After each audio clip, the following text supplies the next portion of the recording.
वाहन यानी व्हीकल, जब सुबह हम उठते हैं और दिन भर अपने बिजनेस को जाते हैं, व्यापार को जाते हैं और रात में लौट करके आते हैं, तब तक व्हीकल वाहन का इम्पोर्टेंस कितना ज़्यादा है इसको मैं भली बात ही जानता हूँ। जब मैं व्हीकल की बात करता हूँ तो जैसे अगर हम एक जगह से दूसरी जगह जाना चाहते हैं, उसके लिए हमें व्हीकल चाहिए। जो सुबह अगर बिल्कुल एकदम हम सुबह उठने से ही बात करें तो जो लोग फूड डिलीवरी है ऐप्स है, उनके जो फूड डिलीवरी करते हैं, गुड्स डिलीवरी करते हैं, उनके लिए वाहन चाहिए। छोटे बच्चे स्कूल जाते हैं ऑटो आदि में, कार में बैठ करके, उनके लिए वाहन चाहिए।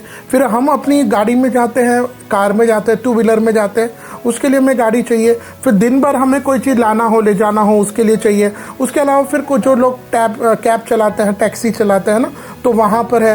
या फिर कोई बहुत जो बड़े बड़े मल्टी बिग व्हीकल्स होते हैं जो सामान को एक जगह से दूसरी जगह लेके जाते हैं, उसके लिए हमें गाड़ी की ज़रूरत पड़ती है। कभी हमें तीर्थ यात्रा है या ऐसे घूमने भी जाना है लीजर के लिए, तो भी गाड़ी की वाहन की ज़रूरत पड़ती ही है।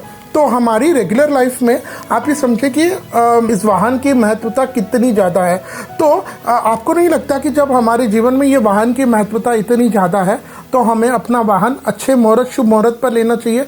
बिल्कुल। जब हम अच्छे मुहूर्त, शुभ मुहूर्त पर वाहन लेते हैं तो देखिए क्या हानि लाभ, जीवन मरण, यश अपयश, विधि हाथ, ये 6 चीज़ें तो ठाकुर जी के हाथ में, भगवान के हाथ में। लेकिन जब हम अच्छे मुहूर्त पर वाहन लेते हैं तो एक तो वो लंबे समय तक हमारे साथ चलता है, और फिर कभी हमारी एक्सीडेंट आदि हो भी जाता है, कोई दुर्घटना हो भी जाती है, तो हमें उतना नुकसान नहीं पहुंचता है जब हम अच्छे मुहूर्त पर वाहन लेते हैं। तो वाहन लेने का फिर एक और नियम यह है कि कभी कभी ऐसे भी होता है कि जैसे 9 बजे से लेकर के 9:15 तक, तो 15 मिनट का ही मुहूर्त हुआ। तो इस 15 मिनट में अब हम व्हीकल को ले, शोरूम से ले, डिलीवरी ले, पूजा कराए, उतना समय नहीं होता उतने समय में।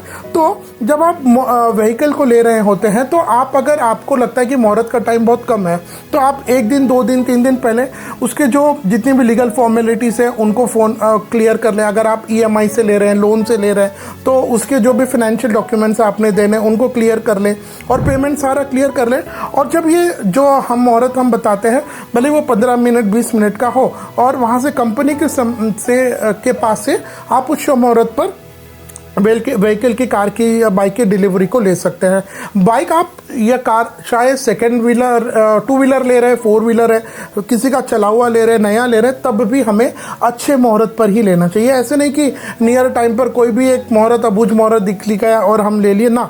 आपके नाम से चंद्रमा है, जन्म पत्रिका देख करके, इन सब के आधार पर हमें अपने वाहन की खरीदी करनी चाहिए। तो जब आप कंपनी से डिलीवरी ले लें, अपने वाहन को ले लें, तो उसके बाद सबसे पहले आपको कार में वहाँ से लेकर के जो आपके निकटतम हनुमान जी का मंदिर है, क्योंकि वाहन के देवता कौन हुए? वायुपुत्र हनुमान जी महाराज। तो निकटतम कहीं हनुमान जी महाराज का मंदिर हो, वहाँ पर आप अपने वाहन को, व्हीकल को लेकर के जाए, और वहाँ पंडित जी उसको जो भी पूजा आदि करनी है वो करेंगे। टायर के नीचे नींबू लगाते हैं, नज़र टुकार न लगे, हमारी गाड़ी सेफली चले, तो ये सब हमको करना है। उसके बाद जब आप वाहन की खरीदी कर लें तो प्रयास ये करें कि सबसे पहले आप तीर्थ यात्रा में जाए, है ना। आपका रेगुलर कोई काम है तो ठीक है, लेकिन कोई निकटतम मंदिर है वहाँ जाए, तीर्थ यात्रा पहली यात्रा करें, यह प्रयास करें। और दूसरा, जब आप जा रहे होते हैं मंदिर से पूजा होने के बाद, तो अपने फ्रंट सीट पर अपनी बहन है, माँ है, गुरु है, जो आपके घर के बड़े लोग हैं, सुहासनी है, उनको आगे रख करके आप निकले। तो जब इस तरीके से, इस विधि से हम अपने वाहन की खरीदी करते हैं, परचेसिंग करते हैं, अच्छे मुहूर्त पर हम खरीदी करते हैं, तो वह वाहन लंबे समय तक हमारे साथ रहते हैं। आज इस वीडियो में हम बात करेंगे साल 2026 में जनवरी के महीने में अगर हमने वाहन की खरीदी करना है तो उसके लिए शुभ मुहूर्त क्या रहेंगे। देखिए, सबसे पहले तो 15 दिसंबर 2025 से लेकर के 14-15 जनवरी 2026 तक तो यह धनुर्मास रहेगा, यानी भुवन भास्कर सूर्य भगवान वृश्चिक से निकल करके धनु राशि में प्रवेश करेंगे 15-16 दिसंबर को, और फिर वहां से धनुर्मास लग जाएगा जो 1 महीना रहेगा। इस 1 महीने में भुवन भास्कर सूर्य भगवान अपने गुरु की शरणागत जाते हैं, गुरु की शरण में जाते हैं, उनकी सेवा करते हैं और उनसे ज्ञान की प्राप्ति करते हैं। तो इस 1 महीने में हमारे शास्त्रकार कहते हैं कि हमें कोई भी शुभ मंगल कार्य नहीं करना चाहिए। जब यह सूर्य भगवान वृश्चिक राशि से निकल करके धनु राशि में, यानी 15-16 दिसंबर को जब प्रवेश करेंगे, उसी दिन से शुक्र का तारा भी अस्त हो जाएगा, जो 2 फरवरी 2026 तक रहेगा। तो 15 दिसंबर से यह मलमास भी प्रारंभ हो जाएगा, धनुर्मास, और इसे 15 दिसंबर से यह शुक्र का तारा भी अस्त हो जाएगा, जो 2 फरवरी 2026 तक रहेगा। तो हमारे शास्त्रकार यह भी स्ट्रिक्टली आदेश करते हैं कि जब भी गुरु का है, शुक्र का तारा अस्त हो, तो हमें कोई भी प्रकार का नया काम है, मंगल काम है, वाहन की खरीदी है, भूमि का रजिस्ट्रेशन है, यह हमको बिल्कुल भी नहीं करने चाहिए।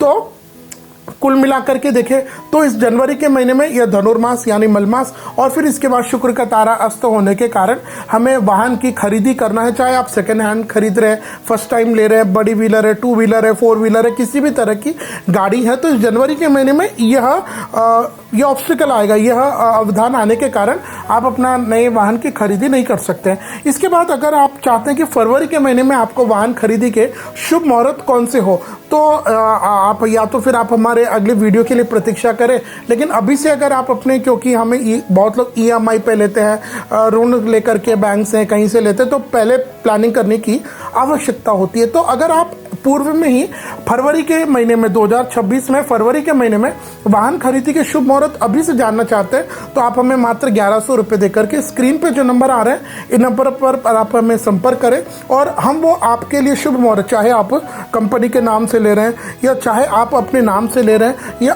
तो हमें आपकी date of birth, time of birth, आपका नाम, आपकी जन्म पत्रिका के आधार पर आपके लिए जो कस्टमाइज्ड वाहन खरीदी का शुभ मुहूर्त कौन सा रहेगा वो हम आपको बताएंगे।